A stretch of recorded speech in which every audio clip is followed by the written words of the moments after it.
Hey, welcome to Dr. Nikki's Perspective. Today's Vlogmas day number 3. And once again, I am on the couch. However, let's get that clear. My bedroom is on the first floor. I have other rooms in my house, but I just don't feel like going upstairs. But anyway, as you know, I'm on the couch simply because I don't know if y'all can hear the snoring, but yeah, we're gonna call him the mob. He is back there snoring once again, and this tonight is really bad because last night he didn't snore too bad.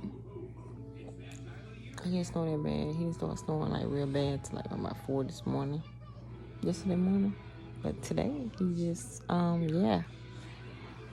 So I'm back on the couch. Yeah. And let's be clear, I don't have a problem with sleeping on my couch. My couch is very comfortable. But yeah, he needs to really go and get that checked out because that's ridiculous. That's ridiculous. Who else deal with their significant other snoring? How do y'all deal with it? Tell me how. Because I don't know. I mean, I got him a pillow, like to elevate him. And it worked for a little while. It works sometimes. It don't work all the time. But I'm just like, oh my gosh, I don't understand.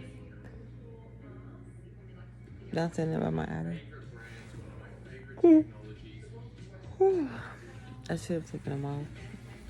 But I'm up here sleeping, but I'm like a net. I'm gonna take them off in the morning. Well, later on this morning.